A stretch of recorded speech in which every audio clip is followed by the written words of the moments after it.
gone astray. He has turned everyone to his own way, and the Lord hath laid upon him the iniquity of us all. Maybe he wanted to read a proverb. Maybe he wanted to read a psalm. It might have been the 23rd Psalm. I don't know. But those were in those scrolls, and he wanted to read about them. He needed that information told to him again. You know, somewhere in this Old Testament, and you don't have to look very far, even in Paul's day, as he read those old scrolls, he could find the gospel of Jesus Christ. It's all over the Old Testament. It's in there, and maybe he could read a verse or two, and that would reinforce his faith and give him the courage to face what was coming. I read a story not too long ago of a man who, in the last century, was in England, and Charles Spurgeon was the most famous evangelist of his day. And he was having a big, huge revival meeting in London. And this man invited his neighbor to come. I want you to come and hear this Charles Spurgeon. He's going to speak, he's going to preach, and you're going to love to hear him. He can just wrap you around his hand. He is such a speaker. And the neighbor was reluctant, but he said, okay, I'll go. And he went with his friend to the service, and they sat through the service.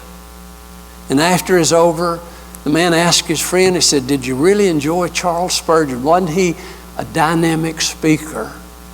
And he just enthralled people and had everybody's attention so. And the man said, oh yes, Charles Spurgeon was really something to hear. But I'd really like to hear more about this man named Jesus that he spoke about. Paul needed to hear again, who is this Jesus that he had given his life to, that he had sacrificed so much for? He needed that again. Paul had some needs, and he needed an answer to some questions. He goes on in these verses, and I didn't read them all, but he said, there's some people it's been difficult for me. He talks about a coppersmith, if you want to read those other verses there, like in verse 14, Alexander the coppersmith did me much harm.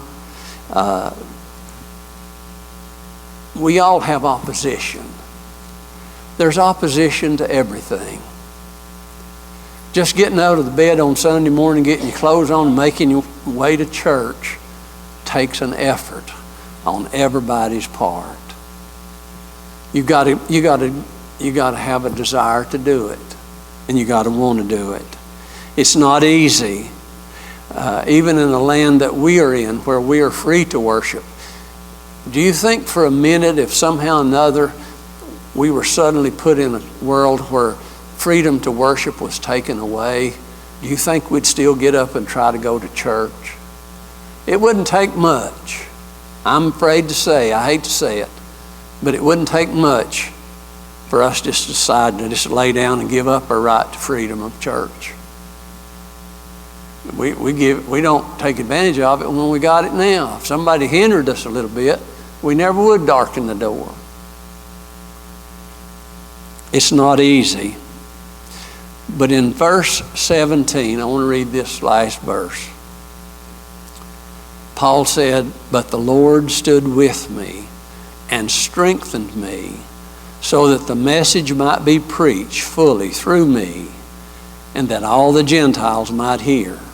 Also I was delivered out of the mouth of the lion. Paul said, I'm lonely and I'm hungry and I'm tired and I'm sick and I'm in the dark and I need a coat and I need my books and I need to read. But the Lord is with me. The Lord stands with me. He will never forsake us. He will never leave us. Paul said in verse 21, as he's signing away, he says, do your utmost to come before winter. To come before winter.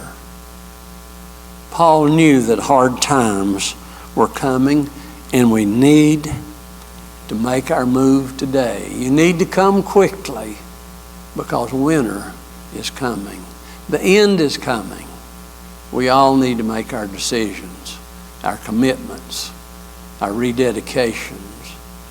This morning, I'm a visitor here, and I don't know exactly how y'all, I don't think Brother Calvin would be upset at all if we extended an invitation to anyone who maybe feels like they need to make a profession of faith in Christ. You know, I remember as a youngster when I made my profession of faith, it was at Truett Camp. Over here in Clay County, Truett Camp in the mid-50s was a new enterprise. And RAs from all over Clay County and Cherokee County had come for a summer week or two of camp. We had a preacher there. His last name was Middleton, and I can't remember his first name, but he was a World War II veteran. And he was trying to do a devotion for us bunch of boys. And he told us during World War II how he was in the Pacific on an island somewhere, and they were having a battle with some of the opposition forces. And they were pinned down by a machine gun that was high up here on the ridge somewhere, and they were down here, and they were all down in the ground and trying to dodge and hide from the bullets that were showering down on them. And people were being hit. And he said this one man finally stood up, and taking a hand grenade, he charged the machine gunner's place, and he was able to get close enough to throw that grenade into the machine gun nest and eliminate the enemy. And his testimony to all of us little boys was at that time that man gave his life for the rest of us. And after he'd told that story, it made an impression on me. I realized what God had done for us through his only begotten Son, that he gave his life that we might have life. And as the young man read, no greater service can one man do for another than to lay down his life for him. But Jesus gave himself. They didn't take his life. He gave his life that we might live. I invite you to consider your relationship with him today. Consider where you are with him. Consider where you are with each other. If you're lonely, my prayer is with you. Hopefully you can make contact with somebody somewhere that'll come and be with you a little bit and comfort you in your loneliness.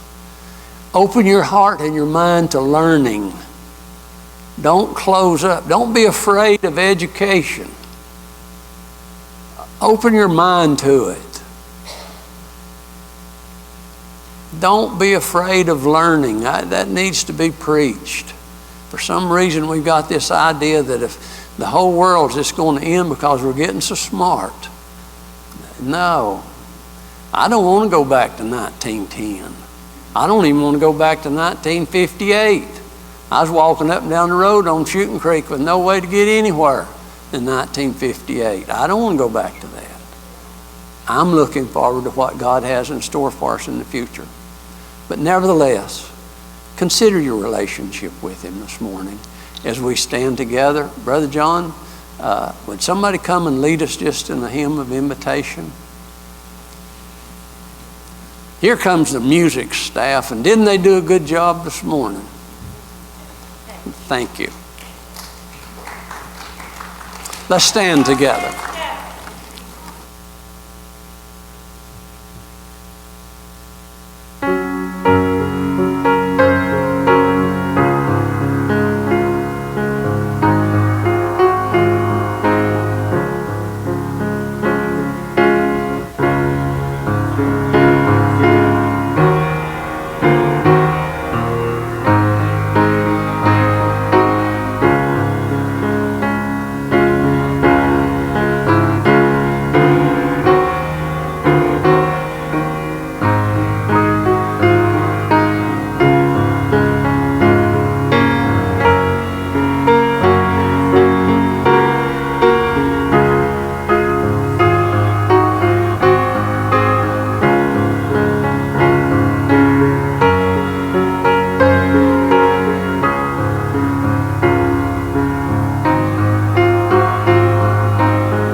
I don't have to give instruction. So Brother Danny is going to be out front, and he'll be ready to shake your hands as we sing our final song and then leave. Thank you.